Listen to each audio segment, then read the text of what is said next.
Welcome to the Lifestyle Herbalist, the podcast where holistic wellness meets everyday living. I'm your host, Dabby Vaccaro, registered dental hygienist, clinical herbalist, and certified health coach.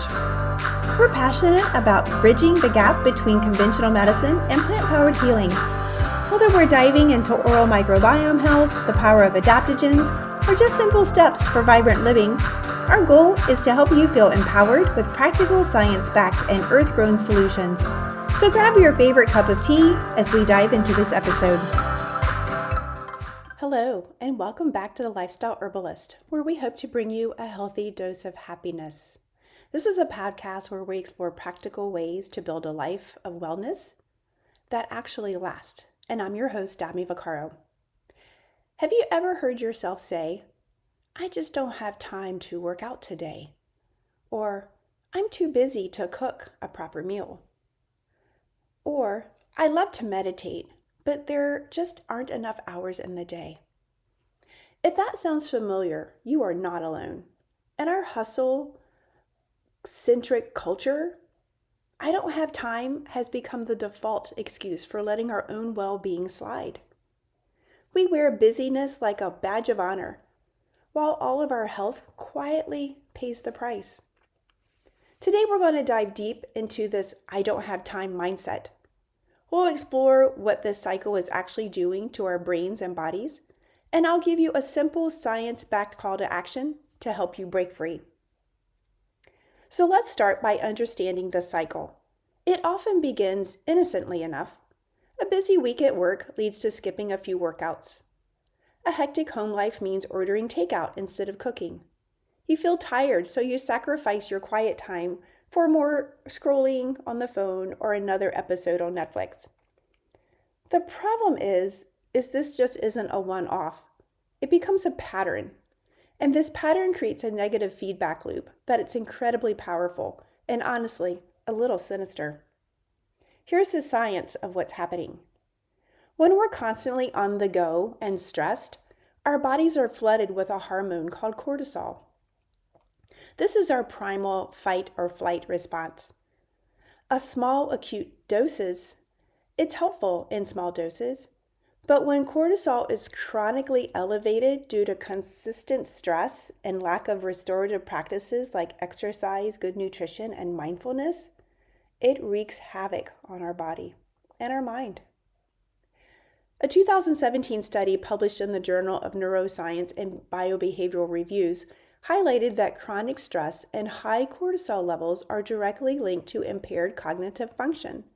That's brain fog, poor memory, and difficulty focusing. It also drives increased inflammation throughout the body, which is the root cause of everything from heart disease to autoimmune conditions. So let's connect the dots. You say you're too busy to exercise or meditate. But that very busyness is pumping your system with cortisol, which makes you more anxious, foggy, and inflamed. This in turn drains your energy and willpower, making it even harder to make healthy choices. You feel worse, so you even have less time and energy for health-promoting activities. It's a vicious, self-perpetuating cycle that leads straight to burnout. And what about sleep? We often rob Peter to pay Paul, stealing hours from our sleep to get more done. But research is unequivocal. Dr. Matthew Walker, a leading sleep scientist and author of Why We Sleep, puts it bluntly. The shorter your sleep, the shorter your lifespan. Lack of sleep doesn't just make you tired, it impairs your body's ability to repair itself. It consolidates fat and dramatically increases your risk for Alzheimer's disease and cancer.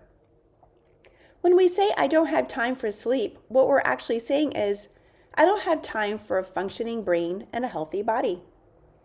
The I don't have time mindset isn't just an excuse, it's a psychological trap. We are literally borrowing time from our future health and vitality to meet the demands of a perpetually busy present. But here's the good news. You have the power to reverse this cycle, and it doesn't require finding 3 extra hours in your day. This brings me to our call of action.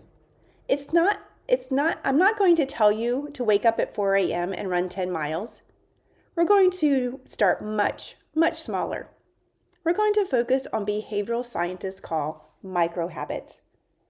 The brain resists massive sudden change anyway, but it readily accepts tiny, easy wins. These wins build momentum and rewire the neural pathways associated with the habit. So here's your challenge, should you choose to accept it. This week, I want you to choose one of the following, just one. Option 1 is the 5-minute movement snack. You don't have time for an hour at the gym, right? Fine. But if you have 5 minutes after you wake up or during a work break, I want you to do just 5 minutes of movement. It could be a brisk walk around the block, a few sun salutations, or some body weight squats and push-ups. And you can use wall push-ups. You don't have to be on the floor. The goal is not to get a full workout. The goal is to signal your body and brain that movement is a non-negotiable part of your day. Ready for option 2? All right, option 2 is 1 meal pledge. Commit to preparing one healthy meal for yourself this week.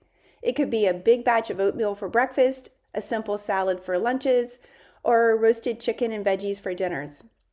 The act of cooking, even once, re-engages you with your nutrition and breaks the dependency on convenience foods. And lastly, there's option 3, the 60-second pause.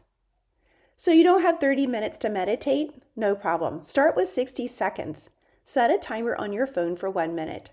Do this twice a day. Close your eyes and just focus on your breath. When your mind wanders, gently bring it back. This tiny practice can lower your cortisol levels and train your brain to find calm amidst the chaos. The science behind this is powerful. A study in the European Journal of Social Psychology found that small, consistent actions are what ultimately build lasting habits. Every time you complete your micro habit, you get a small hit of dopamine, and that's the reward neurotransmitter in our brain. And it makes us want to do it again. That's a good thing, right? You are not trying to overhaul your life in a day. You're placing a single, deliberate stone in the foundation of your future health. So this week, let's shift the narrative. Let's stop saying, I don't have time, and start asking, how can I make time for what truly matters? Choose one micro habit. Do it. Celebrate it. And watch as that small stone creates ripples across the rest of your life. Hey, thanks for listening to Lifestyle Herbalist. If this episode resonated with you, please share it with a friend who might need to hear it. Let's build a community that prioritizes sustainable health, one small step at a time. And subscribe wherever you get your podcast.